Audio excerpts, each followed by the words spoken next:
right, everybody. Dr. F Scott Feil here. Sorry about the technical difficulties. YouTube was not allowing streaming at the current time, so we're going to try it on here tonight and just see how it goes. Tonight is kind of a service project that I had planned.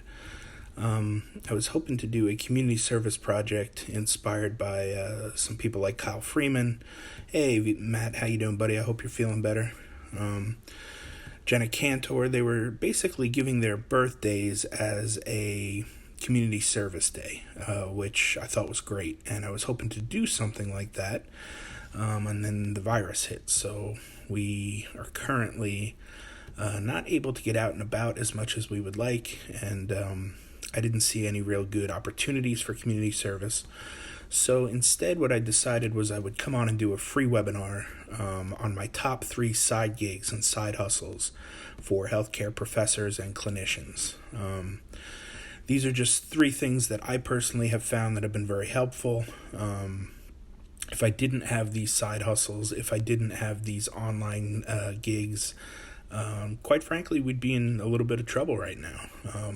Ended up losing my home health job on the 31st of March and was able to start a skilled nursing facility position on the 1st of April. So it was a pretty seamless switchover.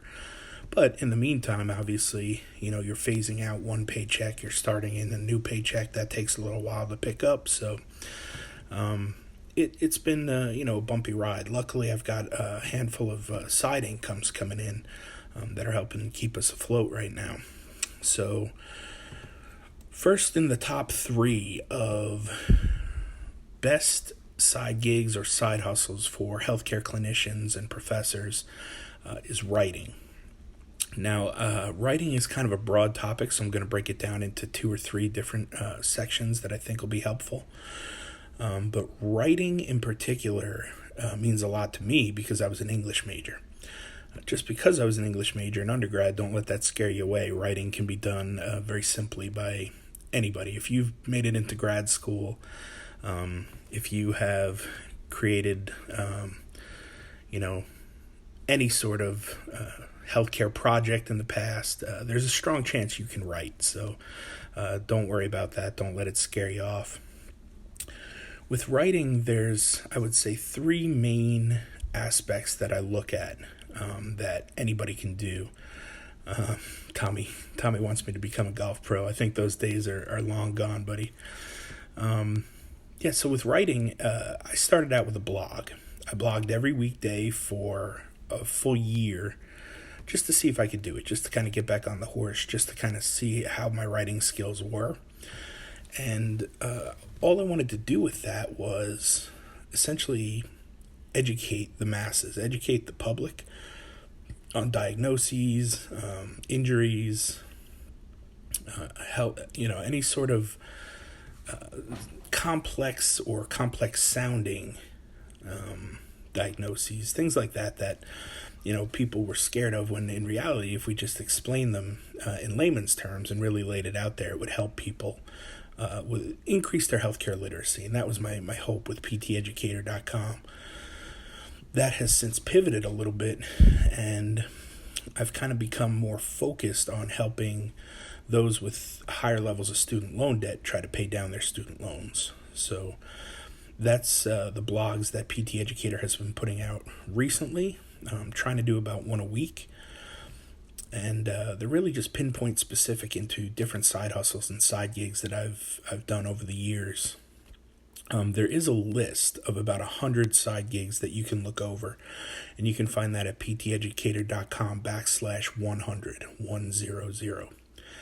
And that's a list of 100 side gigs, side hustles, and jobs that other healthcare practitioners and professors can perform in order to make a little more money outside of academia and outside of the clinic in order to help pay down those student loans. Now, that being said, I've narrowed it down to about 25 or so of those 100 that I've actually tried. And of the 25, I've narrowed it down to about 8 that I still continue with because I feel like they're worth it. And one of the top ones is writing. So again, going back to the blog, one of the things about your blog is you can include affiliate links from, say, Amazon or from somebody else who's teaching or selling a class. And those affiliate links can actually pay off pretty well. It's just a neat little, somewhat passive side income. I mean, no real income is passive, but with writing and blogging, it helps you with SEO, right? So you're bumping up your search engine optimization on your website. People are searching for things and you're popping up as an option, which is always good. On top of that, if you're writing a blog, you have references to then send people to. So if you've come across a question that comes up time and time again, you can refer people back to the blog you wrote on that question and answer it that way. Any traffic that you can push through your website can then help toward the affiliate links. The other thing that you can do with blogging is once you've gotten a blog established, you can then take those blog articles that you've written and show them to other clinics, to other medical professionals that may need some SEO work on their website or some blog work on their website. And you can offer to write blogs for them because you've got somewhat of a background in the medical field. So as long as you know what you're talking about, you can help them write blogs. And that's a very viable income stream. The next form of writing that I feel is pretty lucrative for healthcare practitioners and professors is writing your own book. I've just released my book, PT Educator, Student Debt Eliminator, and it was a story that I kind of had to tell. I had to get my story out there because it's been a bumpy road to get to this point. I am not the traditional physical therapy student. I didn't do 4 years of undergrad and 2 or 3 years of grad school and then graduate and then go out into the field. I had a very bumpy road, and so I wanted to tell that story because I wanted people to realize I'm probably the dumbest smart kid you'll ever meet. So if I can do it, anybody can do it. And when it comes to writing a book and publishing a book, you've got a story to tell. You just need to get out there and put it on paper, put the pen to paper and put the words out there because,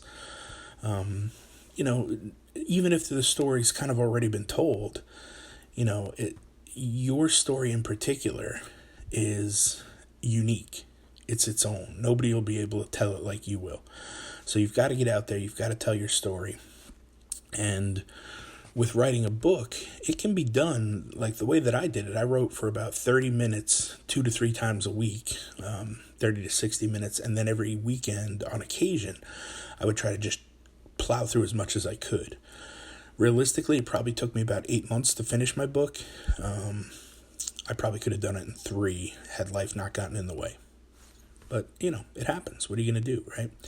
So the reason I encourage you to write a book is, 1, you become the expert and the authority on the subject matter, right? So if you're super into golf, let's just say, like my buddy Tommy, you can become the guy that wrote the book on golf rehab. If you're really into women's health or pelvic floor stuff, you can become the guy or the gal that wrote the book on pelvic floor. It really helps. It's almost like a new business card. You can hand out the book to people who might need it, patients who might need it, clients who are looking for more information. You can hand out the book to other practitioners, especially doctors. It's a lot better than trying to bring them lunch and having them, barely give you the time of day. So you can always drop off a book and let them know, hey, I specialize in this. Here's my book that I've just published. Would love to help out any of your clients or patients that may need my help. The other thing with the book, too, is further down the line, you can leverage it into other things like speaking events, or a course on the subject matter. I've done both. I've got a masterclass based off of the book, and I'm just now speaking at a leadership conference that's coming up, a virtual leadership summit next week. Just because we happen to know a little bit about podcasting, I was also asked to speak at the APTA's ELC conference on using podcasts in higher education. So writing a book is a good one, like I said, because you can parlay it into many different streams of revenue down the line. And people just need to hear your story. There's a strong chance that getting your story out there will help change somebody's life. And I've already had so many people reach out to me and contact me and tell me how helpful the book has been for them, how they're implementing some of my strategies, which I love to hear that, because, student loan debt is no joke. And, it's not that it's unfair, but it's tough, right? It's a bumpy road. So I think if, you're going to take responsibility for your student loans, that's great. You got to step up and find ways to knock them down as quick as you can. So that's why I feel like writing is a great option. And again, these top three are in no order in particular. They're just the three that I feel are the most lucrative side hustles for physical therapy or for healthcare practitioners and professors. The next side gig or side hustle that I feel like is mentionable is podcasting. And this one isn't necessarily as lucrative as some of the other ones, but there's a reason that I feel like podcasting is so important for healthcare practitioners and professors. The reason is you can monetize a podcast pretty simply. We've been doing the Healthcare Education Transformation podcast now for, I think we're in the 4th or 5th season. And we have had a sponsor. We have an affiliate deal with a company, both of which are ways to monetize the podcast. And the affiliate deal is every time somebody signs up for Anywhere Healthcare, a telehealth company, with our code, we get paid a commission off of their membership. So the affiliate deal is a nice way to weave that into your podcast because it fits with our audience. It's a good alignment. Our audience is mainly PT students and or PT professors, and a lot of them are interested in telehealth, especially right now after all of the COVID-19 stuff going on. Everybody's trying to jump ship to telehealth. So, we had been an affiliate for Anywhere Healthcare long before all this started because we believed in the process. We believed that that's the direction that healthcare was going, and we just felt like it was the right thing to do. So it was a good fit for us. As far as sponsorship deals go, Kyle Rice and the NPTE Hustle was our sponsor.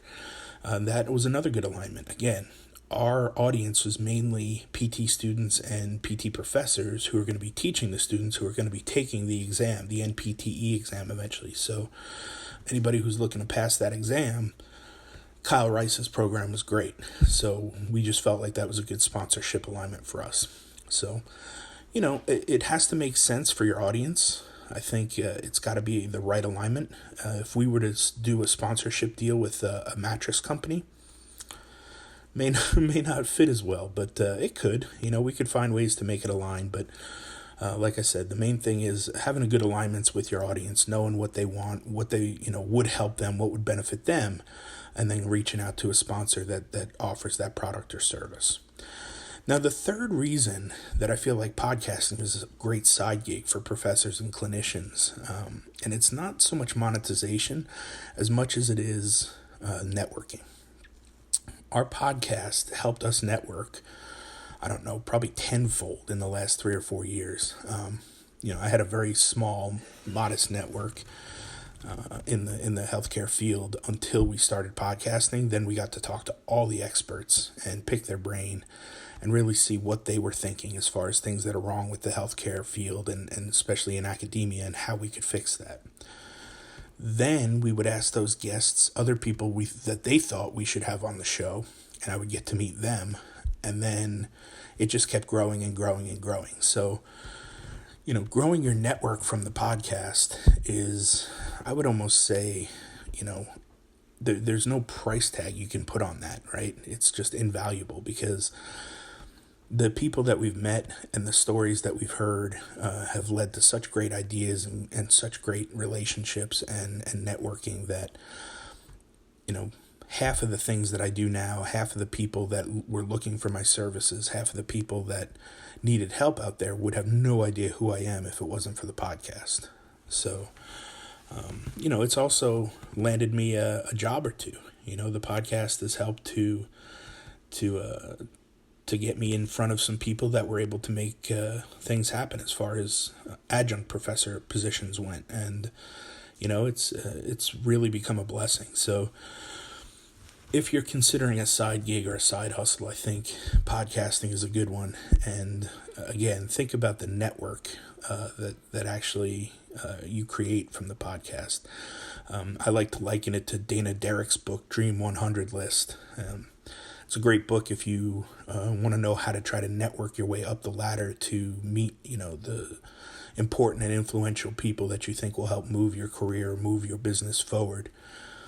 Really neat book, and that's what we've kind of done with the podcast. We've met a lot of the people that we already knew. We used our network to do that, and then we leveraged their networks to then grow and, meet other people and move up the ladder. So I would strongly consider podcasting as a side gig or a side hustle.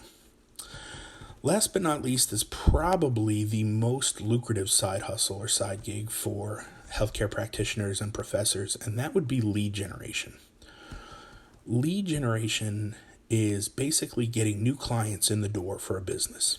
So let's assume that you're a physical therapy professor and you're interested in digital marketing, and you have your own little side business on top of teaching full time. 2 days a week, you have your own little clinic. Well, you have to get new people into that clinic, right? You've got to get new people through the door. Well, that is called lead generation, right? So lead generation and getting new clients and new customers in the door can be done a lot of different ways these days. But one of the easiest ways is through Facebook ads. And so if you learn a little bit about Facebook ads and lead generation, you can really start, charging people. Well, it makes sense to do for your company first. If you've got a clinic, it would be nice to do for your company first, so you can almost use that as like a test tube and figure out what works and what doesn't for your niche. But once you've got it going for your company and your niche and you're cruising right along, you can then offer those same services to other healthcare practitioners and other clinics that may need help getting people in the door. And let's say you start as a physical therapy professor and you're helping other clinics across the country get people in the door through Facebook ads. You can also then kind of use your healthcare background and expertise to then branch out to other healthcare practitioners, dentists, orthodontists, plastic surgeons, other people who may need help getting customers and clients in the door, who may not even have a Facebook page yet, right? If their company doesn't even have a Facebook business page, you can help them with that. You can help set that up. You can even go, once that's set up, you take them to the next level and you run their Facebook ads for them. And that's where lead generation can become really lucrative. So those are my top 3 side gigs and side hustles for healthcare practitioners, healthcare professors, that, all basically use our skill sets that we already have, and it just applies them to things that are slightly outside the box of the 9-to-5 physical therapy clinic or, whatever field you may be in. It's still related to healthcare. It's just not directly patient care. And a lot of times you're going to find that some of these projects and some of these side gigs and these side hustles are actually way more lucrative than any sort of patient care that you can give. So, as much as I love patient care and as much as I love affecting patients and working one-on-one with people to get them better and rehab them, even in my own personal clinic, the mobile clinic, if I were to charge, let's say, $200 an hour, there's still going to be a cap to that. My time is only worth $200 per hour if I'm treating one-on-one and I'm treating a cash pay patient. Whereas if I were to, say, create a marketing plan for a clinic that included maybe an email sequence, some Facebook ads, and, maybe dressed up their Facebook business page a little bit, I could charge way more per hour for that than just the $200 per hour if I was seeing a patient one-on-one. So, it just becomes a matter of trying to utilize your time appropriately and prioritize which side gig or side hustle makes the most sense to lean into at any given time. right now, if you're not doing telehealth, it's hard to even see patients. So, it doesn't make sense to do patient care right now. Right now, it makes a lot more sense to lean into things like blogs and writing your book and getting things in line for whatever you have planned in the future. So think about, taking action and starting to try to get into one of these 3 side gigs or side hustles. And if you have any questions, feel free to reach out to me. I'd be glad to talk to you about any of these 3 side hustles or side gigs or any others that are on the list of 100. Again, that can be found at pteducator.com/100. And that's actually the vlogcast that I'm doing every week on YouTube. We're just going down the list and we're finding somebody who's doing that side hustle and talking to them about how they started, what tips and tricks they have for people just starting out. And we're just trying to bring awareness to other jobs and other side hustles that are out there and that are available for people. So feel free to check out the vlogcast at youtube.com/pteducator. And hopefully at some point I will be able to hop on YouTube and go live from there. I just couldn't get it working tonight for some reason. It said streaming wasn't available when it clearly is. So I'll get back to you guys on that one. I definitely want to try that out still. It's on my list. So thank you, Caitlin. I hope this was helpful. And like I said, if you guys have any questions, feel free to reach out. Like I said, I have about 8 side gigs or side hustles that I try to maintain right now because I enjoy all of them. And I love helping people. I love seeing people get started on a little side business that may turn into something more. So hope you guys have had a happy Easter and a great Sunday night. And feel free to reach out if you have any questions. Thanks, you guys.